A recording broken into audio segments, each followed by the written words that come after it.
est très énervé contre le sort réservé aux joueurs africains. C'est ça, Habib? Oui, parce que, alors, je suis jamais dans la victimisation. Pas du tout par rapport à ça. C'est juste que lorsque je vois ce classement, on se rend compte que ce qui se passe de la 5e à la 30e place n'a pas réellement d'intérêt et de valeur. Lorsque je vois que Sadio Mané, qui a quand même été assez éblouissant avec Liverpool l'année dernière... Vous l'auriez mis dans les 10? Je l'aurais mis déjà devant des joueurs comme Sergio Aguero, je l'aurais mis devant Kevin De Bruyne. Il a mis 10 buts en Ligue des Champions. Il a marqué en finale de Ligue des Champions. Il a été extraordinaire. Ça a été le 2e meilleur joueur de Liverpool derrière Mohamed Salah. Lorsque je vois Mohamed Salah, par exemple, et que je le compare à Lionel Messi, sur la valeur intrinsèque, Lionel Messi est le meilleur joueur du monde, l'un des meilleurs joueurs du monde.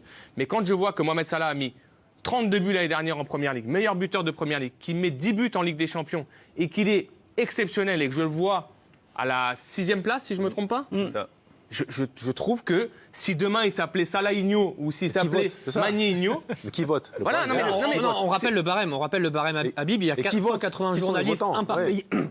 Pardon, 180 journalistes, un par pays, qui ont voté. Le barème, ils votaient à chaque fois pour leur top 5, avec 6 points pour le premier, 4 pour le deuxième, 3 pour le troisième, 2 pour le quatrième et 1 pour le dernier. C'est comme ça ensuite qu'on accumule les points. Comme le disait Didier, c'est très subjectif. On en revient toujours au même problème, les critères. Voilà. Les critères, c'est quoi les critères? Ça part dans tous les sens. Vous pouvez faire ce que vous voulez avec ce vote. Donc il y a souvent eu un manque de reconnaissance, il faut le dire. Et j'appuie sur quelque chose qu'on en a parlé, mais rappelez-vous de Samuel Eto'o, qui ne gagne pas le Ballon d'Or, alors qu'il avait fait une saison extraordinaire. Premier Ballon d'Or en 95, c'est arrivé. Quand on a ouvert. Mais rappelez-vous aussi du classement d'un Drogba, par exemple, d'un Yaya Touré. Là, je vois le classement de Sadio Mané par rapport à sa saison. Pour quelle raison, d'après vous? Je pense qu'il y a un manque de reconnaissance, puisqu'ils ne brillent pas avec leur sélection. C'est difficile pour eux de briller avec leur sélection.